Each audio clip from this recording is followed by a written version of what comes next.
pasado domingo, nuestro hermano Andrés estaba predicando el sermón "No debemos ocultar la luz". ¿Recuerdan? Ese texto en donde nuestro Señor Jesucristo dice que la luz está para alumbrar, no para esconderla debajo de la cama. Es para alumbrar. Y veíamos la importancia no solo de proclamar fielmente el mensaje del Evangelio, el mensaje de Dios, sino también de vivirlo, de practicarlo en nuestra cotidianidad, de obedecerlo de forma práctica. En palabras del apóstol Pablo, inspirado por el Espíritu Santo, él le dice a los Filipenses 1:27, solamente que os comportéis como es digno del Evangelio de Cristo. Es decir, que el Evangelio es un mensaje concreto y claro, pero al mismo tiempo es un estilo de vida para los que creen en ese mensaje. Por eso el Señor Jesucristo terminaba esa enseñanza recordando a todos sus oyentes que las palabras de Dios no solamente deben ser creídas y oídas, sino también obedecidas. De manera que Él hace una comparación interesante al final y dice que los que escuchan y los que obedecen la palabra de Dios, esos son su padre, su madre, sus hermanos. Esos son su familia, los que creen y obedecen la palabra de Dios.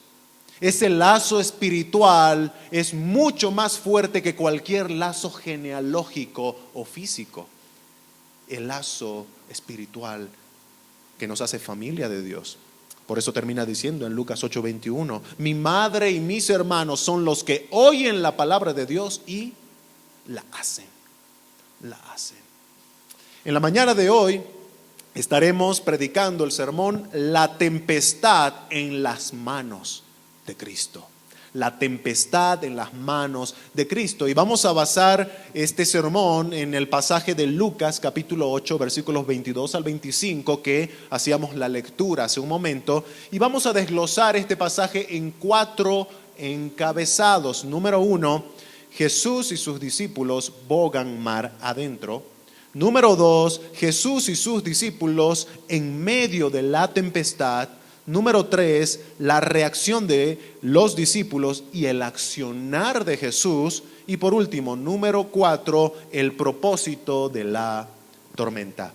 Así que ahora entramos de lleno a nuestro primer punto. Jesús y sus discípulos bogan mar adentro. Vamos a leer el versículo 22 de Lucas capítulo 8. La palabra del Señor dice así: aconteció un día que entró en una barca con sus discípulos y les dijo, pasemos al otro lado del lago, y partieron.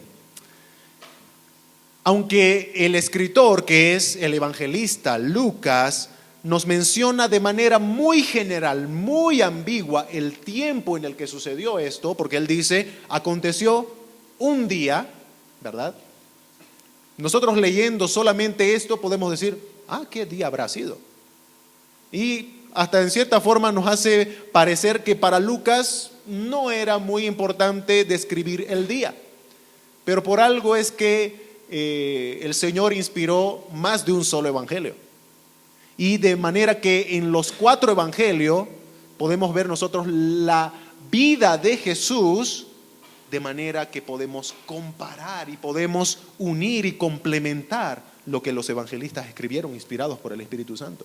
Y aunque Lucas no le da tal vez mucha importancia al día, Mateo y Marcos sí. Por ejemplo, Marcos nos aclara que el acontecimiento de la tempestad en el mar sucedió el mismo día, es decir, al finalizar el día, en la noche en el que Jesús había estado enseñando por parábolas. ¿Recuerdan? Hace unos domingos atrás estábamos aprendiendo la parábola del sembrador. Bueno, ese mismo día que Jesús enseñó la parábola del sembrador y muchas otras parábolas, sucedió esto. Y ahora cualquiera podrá preguntarse, ¿y qué importancia tiene saber ese detalle, hermanos? El detalle es muy importante porque nos revela, en primer lugar, la razón por la que Jesús estaba tan cansado, tan exhausto ese día. Razón por la cual más adelante, cuando subieron al barco, ¿qué hizo Jesús? Se durmió. Se durmió. Saber que Jesús tuvo un día tan lleno, tan agotador, haciendo tantas cosas para la gloria de su Padre, lo llevó a un final del día muy cansado, muy cansado. Vamos a ver un poco más adelante, nuestro siguiente punto, ese aspecto de Jesús durmiendo. Pero ahora lo que queremos resaltar es cómo nuestro Señor Jesucristo invertía todo su tiempo, invertía todas sus fuerzas en hacer la voluntad de su Padre.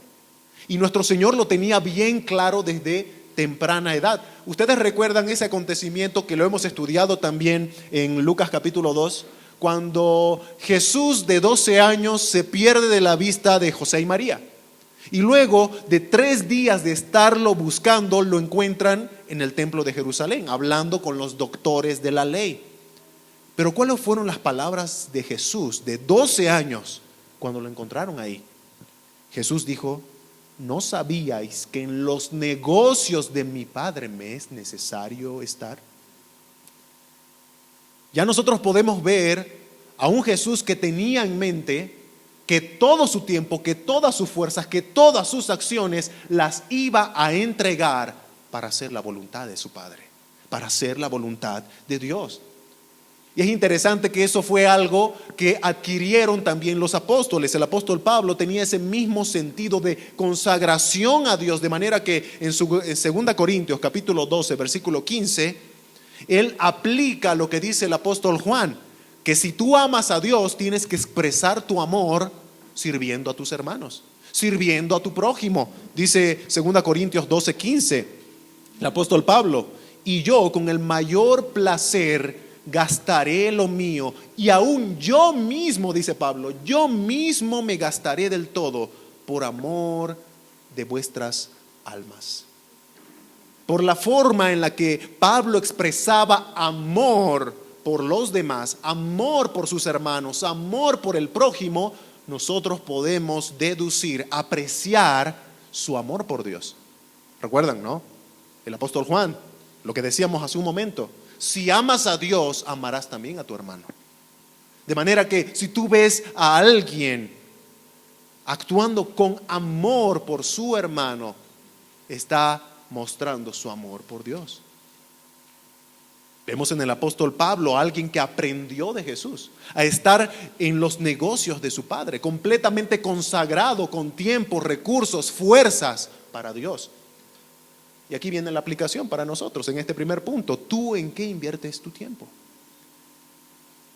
En nuestro cotidiano vivir, en nuestra semana, ¿en qué invertimos nuestras fuerzas?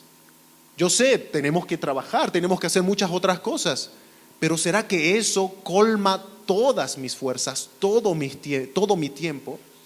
Cuando llega el final del día y caemos rendidos de cansancio en nuestra cama, podemos decir que nuestro cansancio tiene gran parte por nuestro servicio al Señor. ¿O qué es lo que reina en mi vida que me cansa? No está mal cansarse, no es pecado cansarse. Estamos viendo que es algo natural del ser humano cansarse. Pero ¿qué es lo que me hace cansar? El apóstol Pablo dice: gastaré lo mío y yo mismo me gastaré del todo. ¿Tú te gastas del todo haciendo la obra del Señor? Después de un largo día en los negocios de su Padre, Jesús entra a la barca. Jesús ha estado enseñando por parábolas, predicando la palabra a multitudes, y ahora entra a la barca. Estaban en la orilla del mar a la orilla del mar de Nazaret. Entonces, ¿qué es lo que hacen? Suben, y los 3 evangelistas tienen ahí alguna discordancia en cuanto a qué es esa gran masa de agua en la que estaban las barcas. Porque Lucas le llama el lago de Nazaret. Subieron al lago. Pero Marcos y Mateo, que cuentan la misma historia, ellos le llaman el mar de Galilea. Y la razón es que esta gran masa de agua en donde estaban esas barcas tiene 21 kilómetros de largo y 12 kilómetros de ancho. Razón por la cual es conocida como mar, aunque es un lago. Así que no es descabellado pensar que por la gran extensión que había, Jesús dijo, bueno, subamos y pasemos al otro lado. De aquí de nuestra ciudad, Quillacollo, hacia Cochabamba son 12 kilómetros, ¿verdad? 12 kilómetros, ¿no? Aunque aquí estamos en el 11, ¿no? 11. Y de aquí en auto normalmente uno llega entre unos 20 a 25 minutos hacia el centro, dependiendo si es que hay tráfico. Ahora imagínate yendo en un bote, en un barco, 21 kilómetros. ¿Cuánto tiempo tardarás, no? Bueno, va a ser un tiempo considerable, probablemente unos 45 minutos a una hora. Jesús ordenó pasar de un lado al otro del lago, probablemente con la intención de descansar. Recuerden, él estaba cansado y dijo, voy a aprovechar el tiempo de un lado al otro para descansar. Unos 45 minutos, una hora de descanso, está bien, ¿no? Estaban yendo al otro lado, que el siguiente domingo vamos a ver que era la tierra de los Gadarenos, donde se iban a encontrar con un endemoniado. Iban a ir a predicar la palabra. Jesús necesitaba descansar. Así que ordena, pasemos al otro lado. Y así nosotros nos vamos a nuestro segundo punto. Jesús y sus discípulos en medio de una tempestad en el mar. Lucas 8:23 dice, pero mientras navegaban, él, hablando de Jesús, se durmió. Y se desencadenó una tempestad de viento en el lago y se anegaban y peligraban. En este versículo vamos a ver dos aspectos. En primer lugar, la humanidad de Jesús. La humanidad de Jesús. Cuando nosotros leemos frases como Él se durmió, es inevitable hacer una comparación con nosotros. Nosotros dormimos y decimos, mira, Jesús había sabido dormir. Entonces ahí empiezan a salir muchas preguntas, entre ellas, ¿qué tan humano fue Jesús en su ministerio terrenal?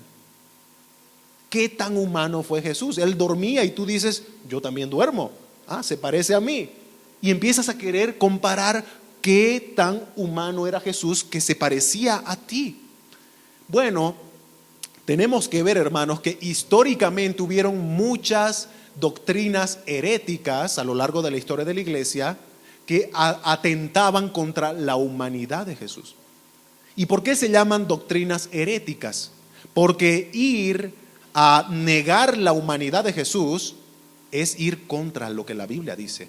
La Biblia enseña que Jesús es verdaderamente hombre y verdaderamente Dios. Por ejemplo, una de las doctrinas heréticas es la herejía del docetismo. El docetismo es una herejía que enseña que Jesús no tenía un cuerpo físico real, sino que Él era una especie de fantasma, una especie de ilusión óptica, pero que no era un hombre real. Eso enseña el docetismo. Esa herejía, hermanos, niega la humanidad verdadera de Jesús.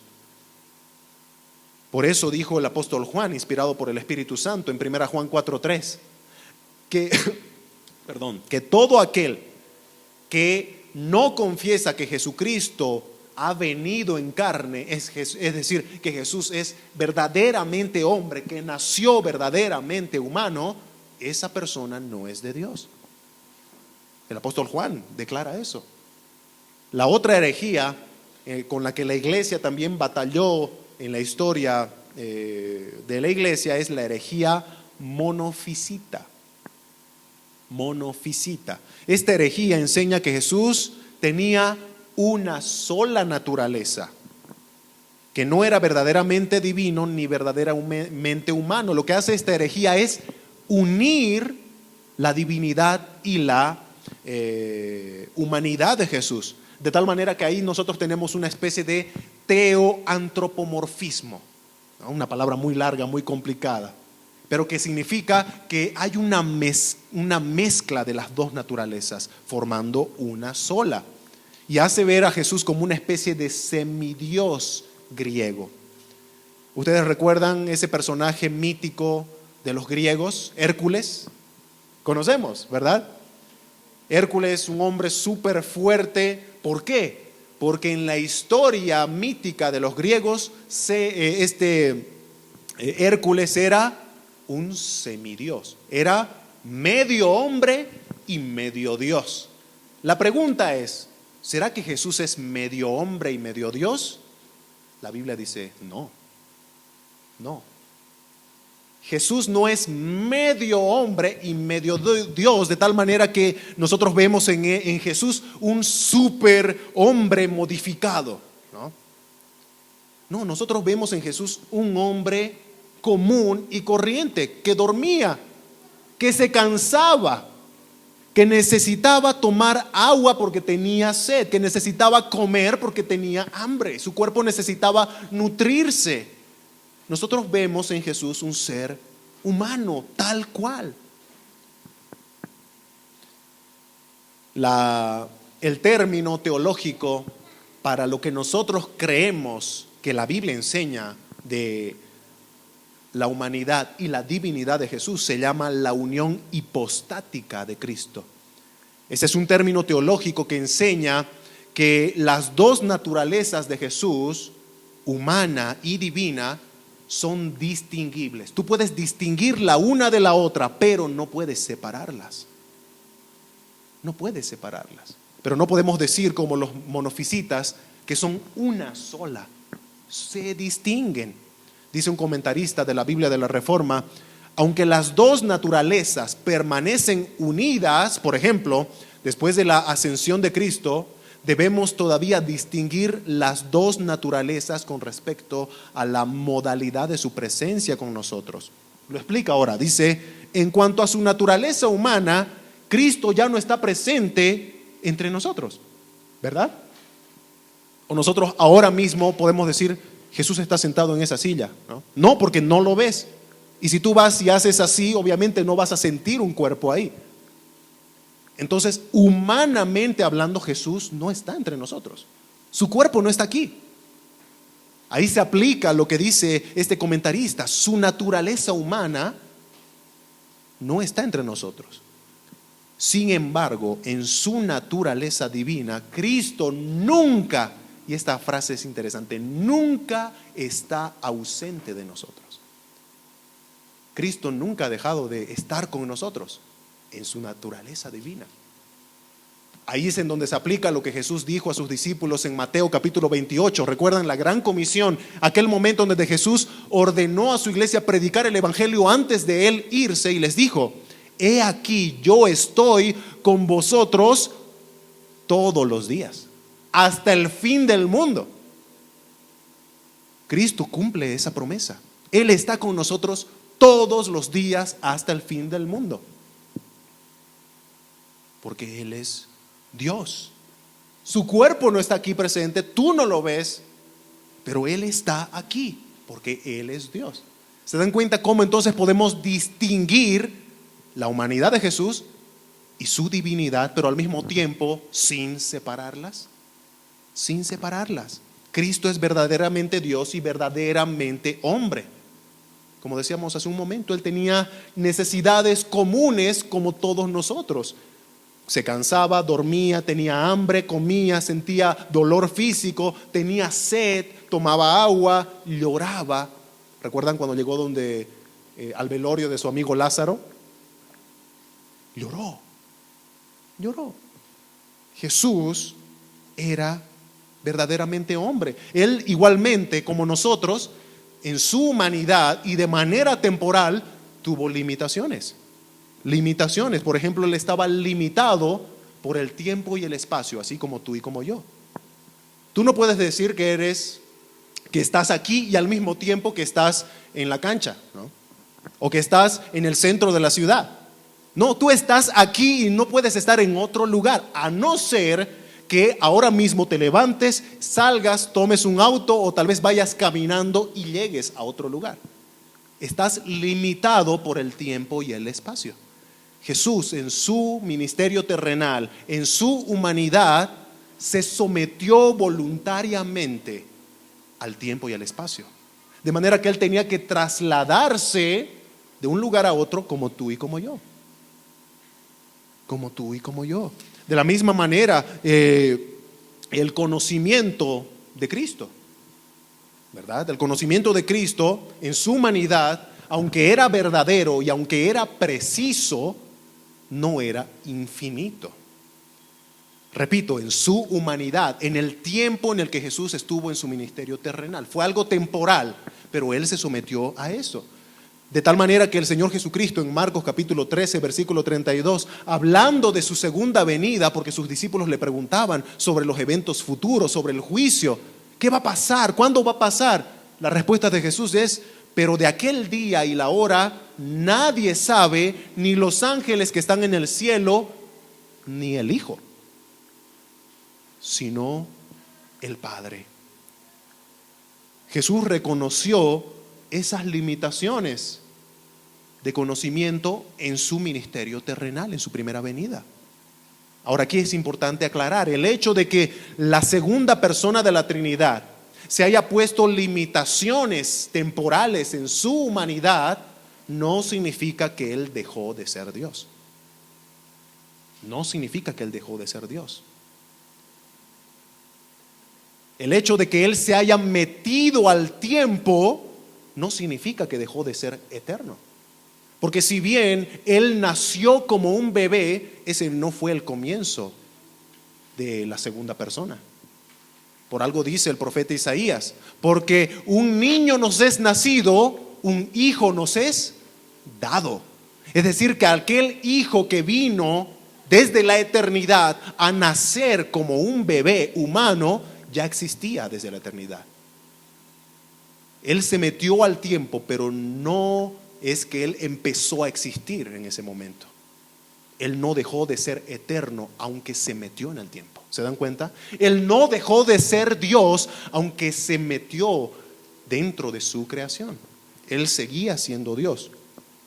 Y bueno, este tema se debatió grandemente en el año 451 después de Cristo, en lo que se conoce como el Concilio de Calcedonia. En ese debate, en ese concilio, se llegó a la conclusión bíblica que Jesús es verdaderamente hombre y verdaderamente Dios. De tal manera que sus dos naturalezas se encuentran unidas pero no mezcladas, sin confusión, sin división. Por eso cada naturaleza retime sus propios atributos. ¿Se dan cuenta? El hecho de que Jesús era Dios no anula de que Él era verdaderamente hombre. Y el hecho de que Él haya sido verdaderamente hombre en su primera venida, ¿verdad?, con todas sus limitaciones, no hacía que Él deje de ser verdaderamente Dios. El pastor John MacArthur dice lo siguiente: justo antes de que los discípulos vieran una de las demostraciones más asombrosas de la deidad de Cristo, refiriéndose al milagro de detener la tempestad, bueno, antes de ese gran milagro les fue dada una imagen de su verdadera humanidad. Jesús estaba tan cansado que ni siquiera el violento movimiento del barco lo despertó. Porque en la tempestad se mueve un barco, ¿no? Yo tuve la oportunidad un par de veces de subir a un barco, ¿no? Y necesitaba en ese momento tener una bolsa a mi lado, ¿no? Ya me estaba mareando ya. Ahora, no estaba lloviendo, no había una tormenta azotando el barco en donde yo estaba. En el barco donde Jesús estaba, sí. Y Él estaba tan cansado que ni el agitamiento del barco lo despertó. Lucas 8:23 dice: Él se durmió y se desencadenó una tempestad de viento en el lago y se anegaban y peligraban. Lucas y Marcos usan una palabra griega muy interesante para describir la magnitud de esta tempestad. Ellos usan una palabra griega que dice lailaps, que significa torbellino. Un torbellino está compuesto por furiosas ráfagas de viento que pueden ir desde los 100 kilómetros por hora hasta los 200 kilómetros por hora. Esos son fuertes vientos. Entonces, lo que Lucas y Marcos con esta palabra torbellino quieren mostrar es que los vientos eran extremadamente fuertes, muy violentos. Da la idea de que había un trastorno en el barco. Por eso se movía tan fuerte, y esos vientos ocasionaron que también se trastornen las aguas. Las aguas empezaron a moverse de tal manera que alzaban grandes olas. Y bueno, estos elementos formaron una violenta tempestad. Y aquí empiezan a salir muchas preguntas, ¿no? ¿Cuál fue la causa de la tormenta? ¿Será que se le ocurrió, como aquí, ¿no?, en nuestra Bolivia, en nuestra amada Bolivia, muchos piensan, ¿no? ¿Será que a la madre tierra se le ocurrió justamente hacer eso en ese momento? No, hermano, la tierra no se manda sola. La creación no se manda sola. Aquí nosotros vamos a ver lo que se conoce como la providencia de Dios. Dios es quien controla toda circunstancia, toda circunstancia.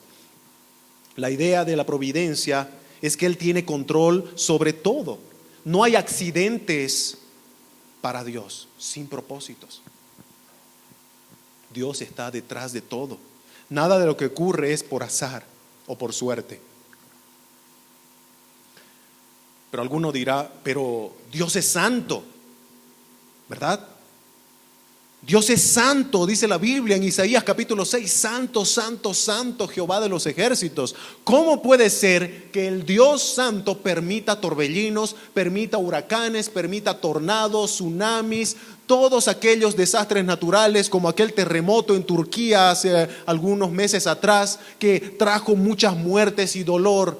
¿Cómo puede ser que Dios, si tiene el control de todo, permita eso? Si Él es santo.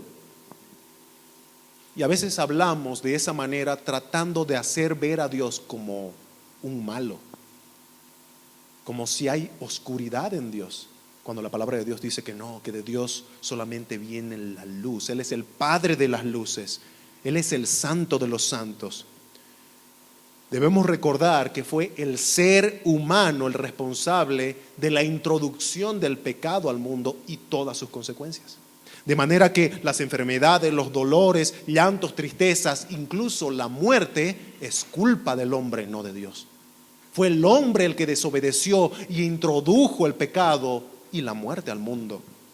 Lo que Dios hace es utilizar santamente y con justicia las consecuencias del pecado del hombre para cumplir el libre e inmutable consejo de su propia voluntad. Eso es lo que hace el Dios santo, sabio, justo. Nuestra propia confesión de fe dice lo siguiente: el propósito de la providencia es la alabanza de la gloria de su sabiduría, de su poder, de su justicia, de su infinita bondad y de su misericordia. Si nuestra pregunta es, ¿para qué Dios permite cosas? ¿Para qué Dios gobierna soberanamente en las circunstancias? Es para su gloria, para que su sabiduría sea exaltada, para que su misericordia, para que su justicia, para que su bondad sea exaltada. Para eso permite Dios las cosas. Para eso está la providencia. Así que yéndonos a la gran tempestad, ¿por qué Dios permitió una tempestad en el momento en el que los discípulos y Jesús estaban en la barca? Eso es lo que vamos a ver ahora en nuestro punto número 3. La reacción de los discípulos y el accionar de Jesús. Vamos encaminándonos para responder esa pregunta que dije hace un momento. Lucas 8:24 dice: y vinieron a él y le despertaron diciendo: Maestro, maestro, que perecemos.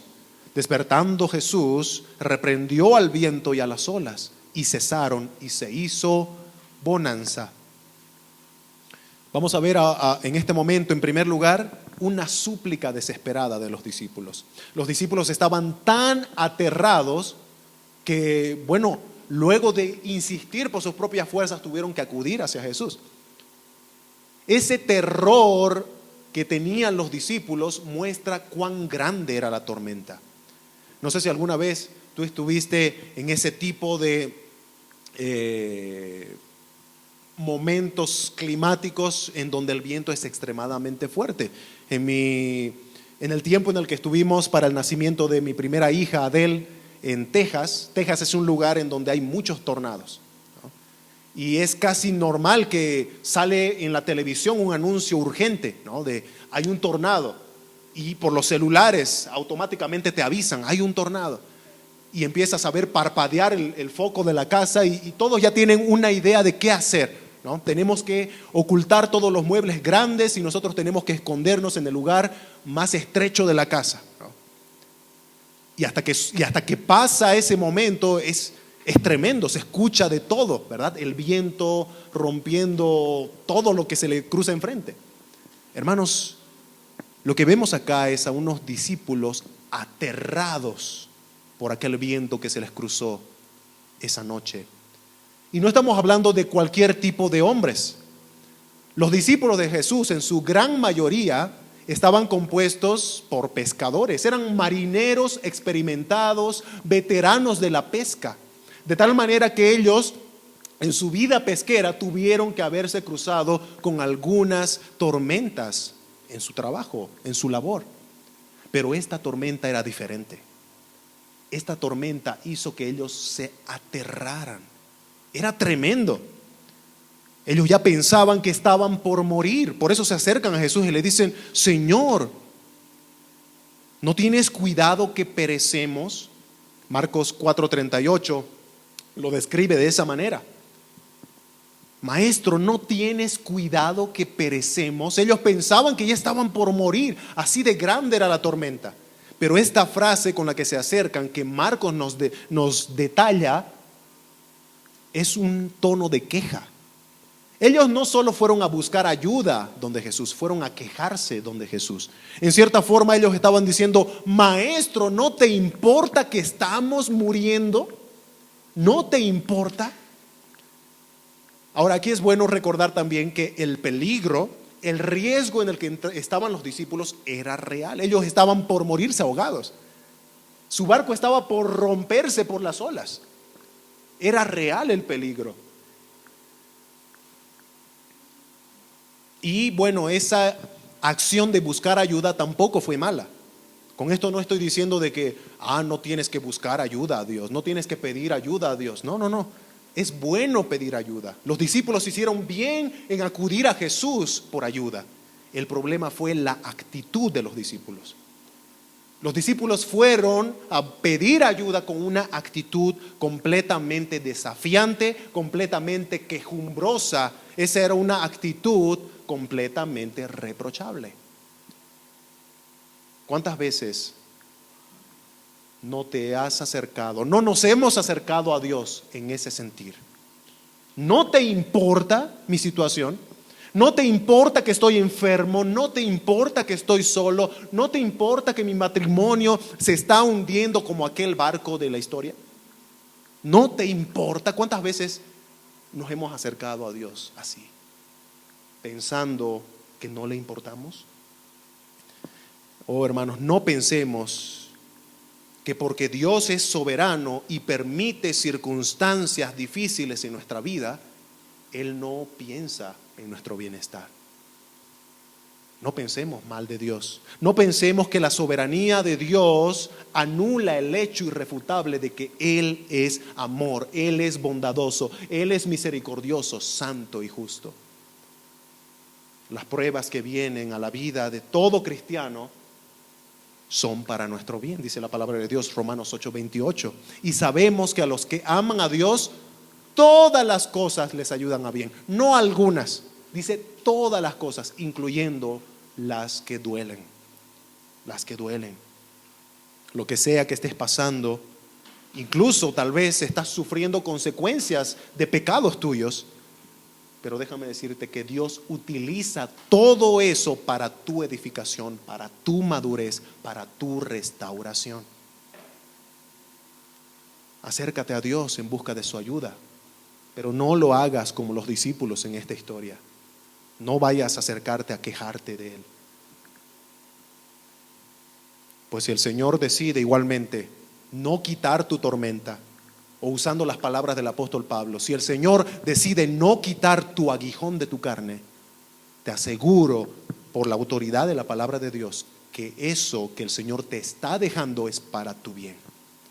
Porque dice Pablo, todas las cosas nos ayudan a bien. Y ahí entramos al siguiente inciso de este punto, una muestra de poder y autoridad. Luego de que los discípulos se acercaron a suplicar desesperados, Jesús mostró poder y autoridad. Dice el texto en Lucas 8:24b, despertando él, reprendió al viento y a las olas, y cesaron, y se hizo bonanza.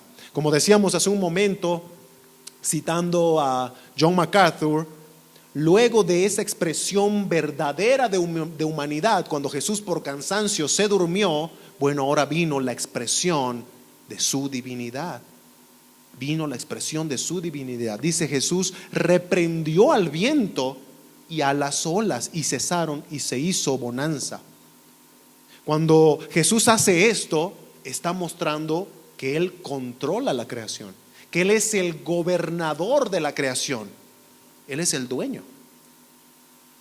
La palabra de Dios dice, hablando exclusivamente del Hijo, de la segunda persona de la Trinidad, Colosenses capítulo 1, versículos 16 al 17, dice, porque en Él, en Jesús, fueron creadas todas las cosas, las que hay en los cielos y las que hay en la tierra, visibles e invisibles, sean tronos, sean dominios, sean principados, sean potestades. Todo fue creado por medio de Él y para Él, y Él es antes de todas las cosas, y todas las cosas en Él subsisten. Pablo está hablando de Jesús. Él es el que sostiene la creación. La tierra está dando vueltas sobre su propio eje y al mismo tiempo va girando alrededor del sol, porque Cristo la sostiene. Cristo la sostiene. Hebreos capítulo 1, versículo 13, el autor de los Hebreos escribiendo sobre Jesús dice, el cual, siendo el resplandor de su gloria y la imagen misma de su sustancia, y quien sustenta todas las cosas con la palabra de su poder. Jesús sustenta todas las cosas con su palabra. Entonces, cuando nosotros apreciamos lo que Jesús hizo en esta barca, podemos comparar con lo que todos los demás textos dicen de Él, incluyendo en el Antiguo Testamento. Los Salmos, por ejemplo, están llenos de argumentos de Dios como creador. Específicamente el Salmo 107, por ejemplo, nos habla de manera interesante sobre esta verdad. Dice Salmo 107, versículos 23 al 30. Y presten atención lo que dice el salmista para luego compararlo con lo que Jesús hizo. Salmo 107, verso 23 al 30 dice, los que descienden al mar en naves y hacen negocio en las muchas aguas, ellos han visto las obras de Jehová y sus maravillas en las profundidades, porque habló e hizo levantar un viento tempestuoso que encrespa sus ondas. Suben a los cielos, descienden a los abismos, sus almas se derriten con el mal, tiemblan y titubean como ebrios, y toda su ciencia es inútil. Entonces claman a Jehová en su angustia y los libra de sus aflicciones. Cambia la tempestad en sosiego y se apaciguan sus ondas. Luego se alegran porque se apaciguaron, y así los guía al puerto que deseaban. A pesar de la gran similitud entre este texto del Salmo 107 y lo que hizo Jesús en la barca, que es calmar la tempestad, yo no voy a decir dogmáticamente que esta era una profecía de lo que Jesús iba a hacer. Pero lo que vemos claramente en este texto de Salmo 107 es a Dios gobernando su creación, desde el momento en el que Él mismo trae la tormenta hasta que Él mismo la quita. Y eso es lo que vemos en Jesús. Vemos a alguien gobernando la creación. ¿Qué le dijo Jesús a la tormenta? Según Marcos, que es el otro evangelista que cuenta también la historia, Jesús reprendió diciendo, calla, enmudece. calla, enmudece. Es una orden. Es la orden de aquel que en el principio ordenó diciendo, sea la luz. Y desde ese momento, inevitablemente, existió la luz. Porque salió la palabra que no puede tener contradicción, la palabra de Dios. Esta orden de Jesús, calla, enmudece, trajo bonanza, trajo tranquilidad repentina a la tormenta. En palabras poéticas del teólogo William Hendrickson dice, los vientos y las olas se sincronizaron en una sublime armonía de un silencio solemne. De una tremenda tormenta a un silencio absoluto. Y así pasamos a nuestro último punto, el propósito de la tormenta. ¿Recuerdan que decíamos cuál era el propósito de la providencia? ¿Por qué Dios permite circunstancias? Ahora lo vamos a ver. Lucas 8:25 dice, y él les dijo, Jesús a sus discípulos, ¿dónde está vuestra fe? Y atemorizados se maravillaban y se decían unos a otros, ¿quién es este que aún a los vientos manda y a las aguas y le obedecen? Vamos a ver dos aspectos en este versículo final. En primer lugar, la amonestación amorosa de Jesús.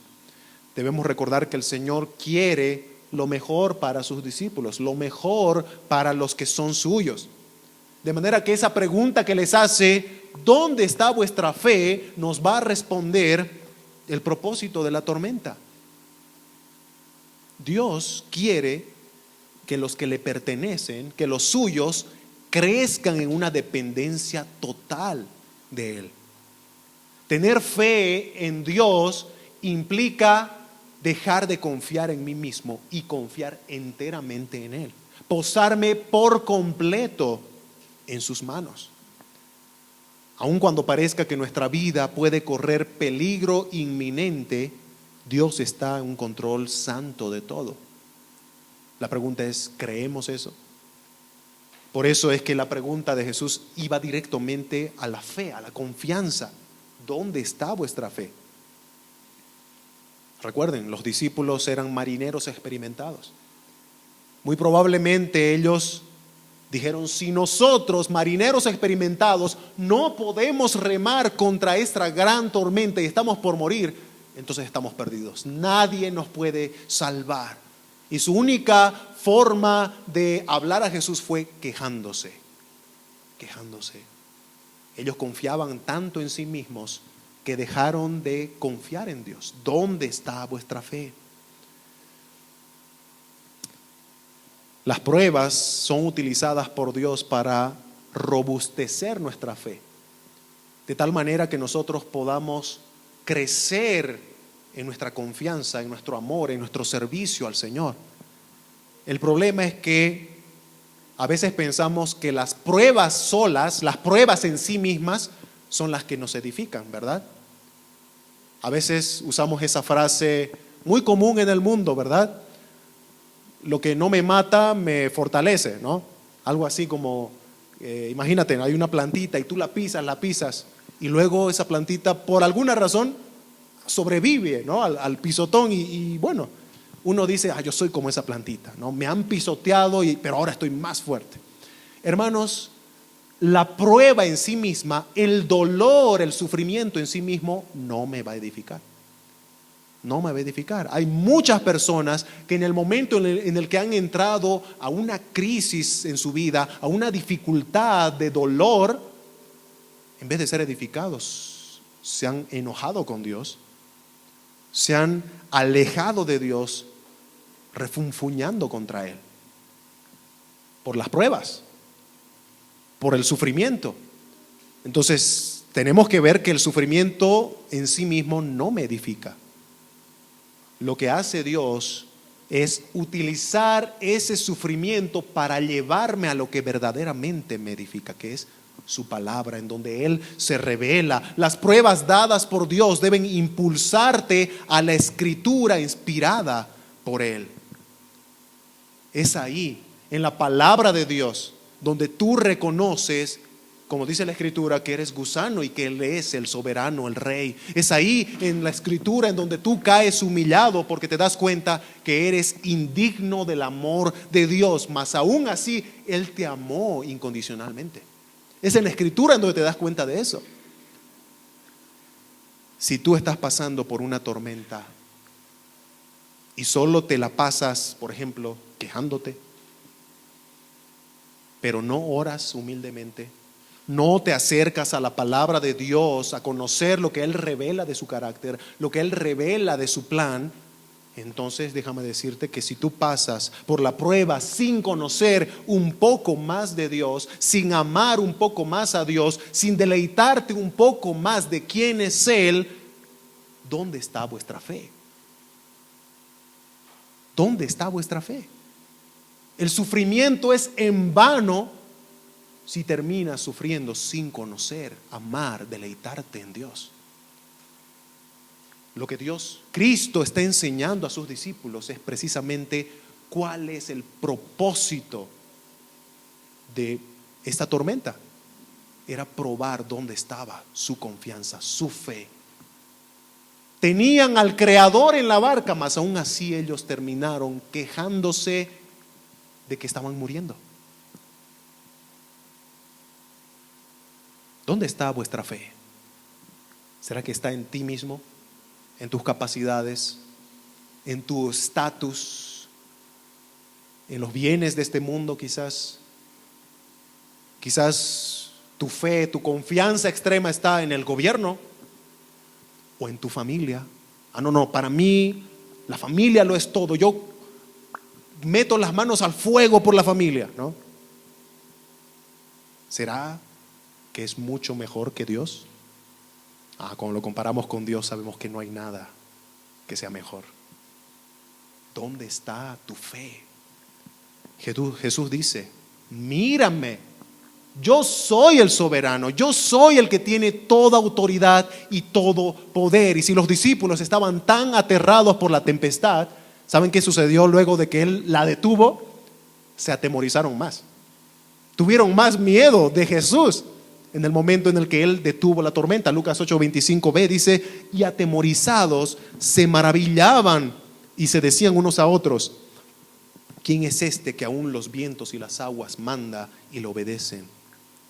Así entramos a esta última parte, el asombro de los discípulos al ver a Jesús más de cerca. Eso los llevó a tener un temor reverente hacia Él, a conocerle un poquito más profundamente. Un comentarista dice: es cierto que en la Biblia vemos casos asombrosos. Por ejemplo, que por la oración de Elías hubo sequía y por ese mismo medio luego vino lluvia. ¿Recuerdan, no? Elías, el profeta. Bueno, otro hecho asombroso es que Moisés partió el mar Rojo en dos con su vara. Y uno dice: mira, ahí también hay cierto muestra de poder contra la naturaleza, ¿no? El mar abriéndose en dos, el cielo dejando de llover y lloviendo por la oración de un profeta. Luego vemos a Josué, que es el que reemplazó a Moisés para meter al pueblo en la tierra de Canaán. Josué detuvo el sol en el cielo para alargar el día en una batalla. En cierta forma podemos decir que detuvo el tiempo, como de película. Pero dice este comentarista: pero aquí había uno, Jesús, que por derecho propio y por el ejercicio de su propio poder y autoridad había efectuado un cambio repentino y radical en el clima. ¿Quién entonces es este? Los otros profetas que hicieron maravillas no lo hicieron con su propio poder. Lo que la Escritura nos muestra es que con mano poderosa de Dios fue que el pueblo salió de Egipto, cruzando el mar Rojo partido en dos.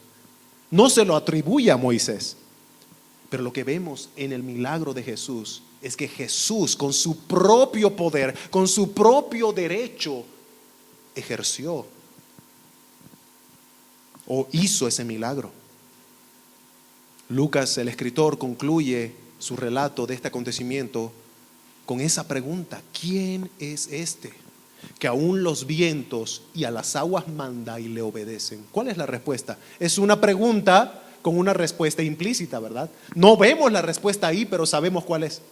¿Quién es este que manda a los vientos y a las aguas y le obedecen? La respuesta es Dios. Es Dios. Este que está en la barca con nosotros es el creador del universo, que lo controla, que lo domina, como vemos en Salmo 107. El que trae tormentas y las quita es este que está en la barca con nosotros, Jesús. Y ahora volvemos a la pregunta de Jesús: ¿dónde está vuestra fe? ¿La tormenta te atemorizó? Aquí estoy yo, dice el Señor. Así que vamos a concluir con unas lecciones prácticas del sermón de esta mañana. Una, en realidad, cuando Jesús se durmió en la barca, no solamente nos mostró su verdadera humanidad, ¿verdad? Él se cansaba y necesitaba recobrar fuerzas durmiendo. No solamente aprendemos cuán humano era Jesús, que es verdad, sino que también aprendemos que si esa tormenta tan violenta que levantaba olas grandes y sacudía el barco tanto que se estaba por romper e hundirse, no despertó a Jesús, ¿qué fue lo que lo despertó? El clamor de los suyos suplicando su ayuda.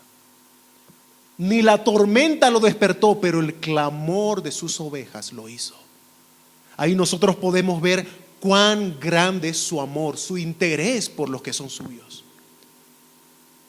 Él ama a sus ovejas. Cristo en su primera venida se sometió voluntariamente a debilidad, la que lo llevó a cansarse en extremo y dormir profundamente. Pero aunque el torbellino no lo despertó, las voces de los suyos lo hizo. Recuerda que Cristo glorificado no se cansa hoy como lo hizo en su primera venida. No es que ahora, cuando estás en una tormenta, tú vas a decir: seguro Jesús se durmió. No, Jesús no se duerme. Eso sucedió en ese tiempo específico, cuando temporalmente Jesús se sometió a las debilidades nuestras. Pero Jesús glorificado, Jesús resucitado, ahora no duerme. Razón por la cual Él está sentado a la diestra del Padre, como dice el autor a los Hebreos, como nuestro gran sumo sacerdote, intercediendo constante y eternamente por los suyos. Él no duerme. Así que no pienses que tu tormenta es porque Jesús se durmió. No, Él está al tanto de lo que está pasando en tu vida. La pregunta es si tú te acercas quejándote o te acercas clamando humildemente por su ayuda. Y si no eres de Cristo, en esta mañana déjame decirte algunas cosas también. Puede que tú estés pasando por una tormenta igualmente.